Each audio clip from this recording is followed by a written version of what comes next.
امام غزالی رحمۃ اللہ علیہ فرماتے ہیں جو قصاب گوشت کے ساتھ ایسی ہڈیاں تولے کہ عموماً ان ہڈیوں کو گوشت کے ساتھ تولنے کا رواج نہ ہو تو وہ بھی مطففین فی الوزن یعنی تول میں کمی کرنے والوں کے زمرے میں آئے گا.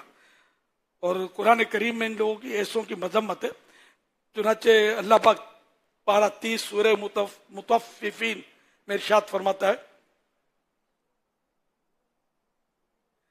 وَيْلٌ لِّلْمُطَفِّفِينَ الَّذِينَ إِذَا اكْتَالُوا عَلَى النَّاسِ يَسْتَوْفُونَ وَإِذَا كَالُوهُمْ أَوْ وَزَنُوهُمْ يُخْسِرُونَ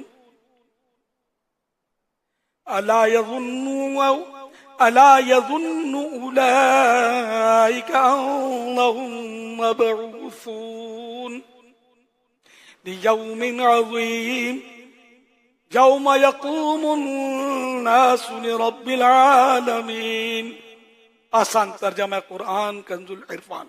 کم تولنے والوں کے لیے خرابی ہے وہ لوگ کہ جب دوسرے لوگوں سے ناپ لیں تو پورا وصول کریں اور جب انہیں ناپ یا تول کر دیں تو کم کر دیں. کیا یہ لوگ یقین نہیں رکھتے کہ انہیں دوبارہ زندہ کر کے اٹھایا جائے گا ایک عظمت والے دن کے لیے جس دن وہ سب لوگ رب العالمین کے حضور کھڑے ہوں گے.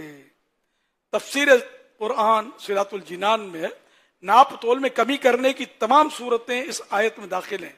جیسے کپڑا ناپتے وقت لچکدار کپڑے کو کھینچ کر ناپنا،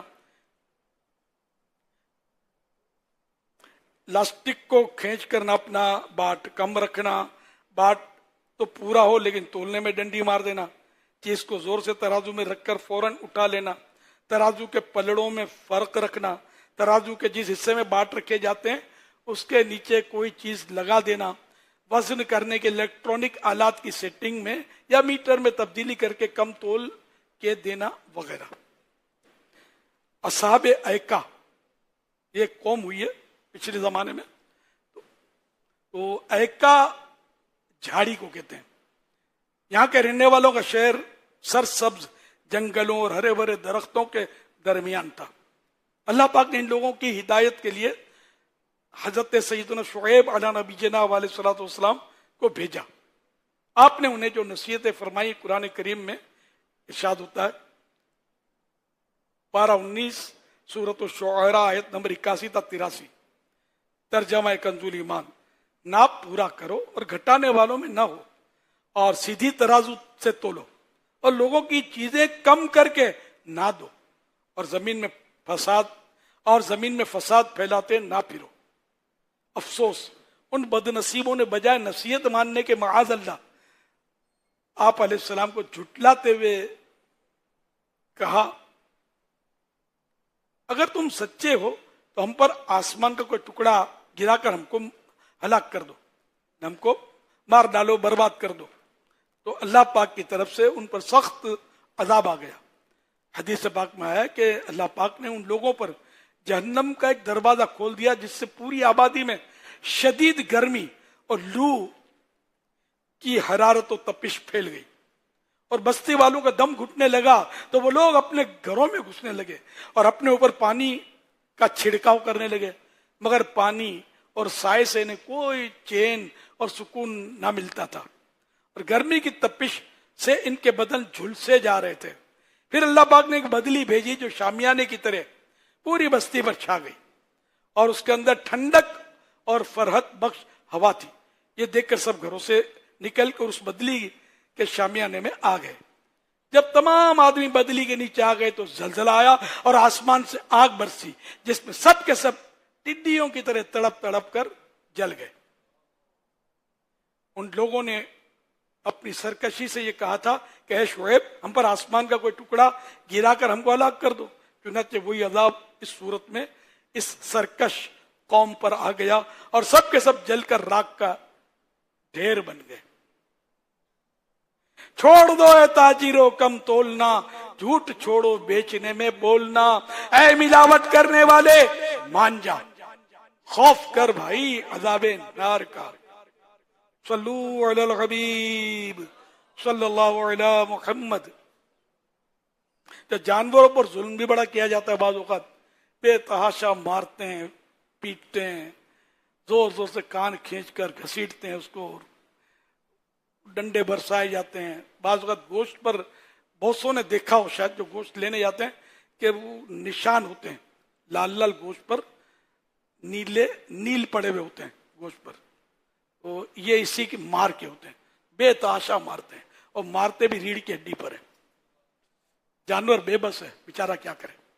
جب یہ ریوڑ چلاتے نا جانوروں کا، خاص کر یہ بچیا بچڑے اس طرح، ان کو میں نے دیکھا کہ بیچاروں کو ایسا مارتے ہیں کہ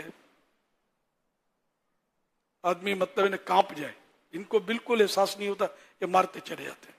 تو یہ ظلم ہے بلا وجہ مارنا، اور اس کا حساب اسی طرح جانوروں کے ساتھ اور بھی کئی ظلم ہوتے ہیں، جیسے کہ ذبح کرتے وقت بھی بکرا کاٹتے ہیں تو کاٹ کر وہ بس کاٹتے چلے جاتے ہیں، ہڈی تک پہنچا دیتے ہیں، حالانکہ اس کی ضرورت نہیں ہے، 4 رگیں ہوتی ہیں، 4 رگیں کٹ گئی تو اب آگے کاٹنے کا کوئی مطلب جواز ہی نہیں ہے، ضرورت ہی نہیں، اس کی حاجت بھی نہیں ہے، ہڈی تک جاتے ہیں۔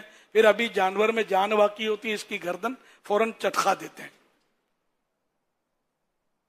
ابھی وہ تڑپ رہا ہے، گردن چٹکی ہوئی ہے، ظلم ہے ظلم۔ اس کا حساب قیامت میں، حساب کی عذاب، دیکھو گناہ کا کام ہے یہ، اور جہنم میں لے جانے والا کام ہے۔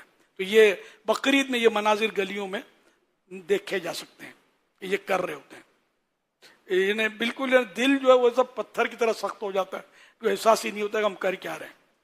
ذبح کر دو، جب ذبح ہو گیا تو یہ ٹھنڈا ہونا ہے، گردن چٹکاؤ یا نہ چٹکاؤ ٹھنڈا ہو جاتا ہے۔ تو جن کے اپنے یہاں قربانی ہو، کم از کم ان کو یہی کر سکتے ہیں کوشش کہ سمجھا دیں پہلے سے کہ یہ نہیں کرنا، اور جب یہ چھری پھیر لینا آپ ان کے ہاتھ سے چھری لے لیں، ورنہ ان کے ہاتھ میں بعض اوقات پتہ نہیں کھجلی ہے کیا ہے، یہ وہ خامہ کا اس کو ٹچ کرتے رہیں گے، بڑے جانور کو ٹچ کرتے رہیں گے، چھری ہاتھ ڈالتے رہیں گے، تو کچھ نہ کچھ اس کو بیچارے کو، اب آپ کو زخموں کا انگلی لگا کے دیکھو، آپ کو مزہ آتا ہے کیا ہاتھ لگانے سے؟ یا تکلیف ہوتی ہے؟ یار کٹا ہوا اس کو ہاتھ ڈالنے سے ہوگا کیا سوائے اس کو تکلیف کے؟ آپ کو تو کچھ بھی نہیں ملے گا۔ تو یہ تھوڑا سمجھنے کی باتیں غور کیا کریں۔ بہار شریعت میں لکھا ہے، یعنی مطلب خلاصہ یہ کہ انسان پر ظلم جانور پر ظلم کرنے سے سخت جو برائی ہے وہ مسلمان پر ظلم کرنے پر ہے۔ کہ اگر مسلمان پر ظلم کریں گے تو کورٹ میں چلا جائے گا، پولیس میں کیس کرے گا، خود مقابلہ کرے گا، ہے نا، بول سکے گا کسی کو کہ مجھے اس نے ظلم کیا مارا۔ لیکن جانور پر اگر ظلم کریں گے، یہ بیچارہ کس کو فریاد کرے گا؟ دیکھنے والا بھی خالی تماشا ہی بنا رہا ہوتا ہے، ان کو بھی شعور نہیں ہے کہ وہ سمجھائے، اور بعض وقت سمجھانے والا ماحول بھی نہیں ہوتا۔ تو اس طرح مطلب یہ کہ جانور پر ظلم کرنا یہ مسلمان پر ظلم کرنے سے بھی زیادہ سخت، زیادہ برا۔ ففہم، بس سمجھو اور غور کرو کہ یہ بیچارہ بے زبان جانور کس کو فریاد کرے گا۔ لیکن یہ ذہن میں رکھے گا کہ مظلوم کی دعا قبول کی جاتی ہے، چاہے وہ جانور ہو، جانور پر ظلم ہوا، اس نے بد دعا کر دی، اس کی بد دعا بھی قبول ہوتی ہے۔ تو اس طرح کے ظالم لوگ ہیں نا، یہ دنیا میں بھی بعض اوقات ترقی ان کو نہیں ہوتی، یہ پھٹیچر کے پھٹیچر ہی رہیں گے، ان کو ہوش ہی نہیں ہوتا ہم کر کیا رہے۔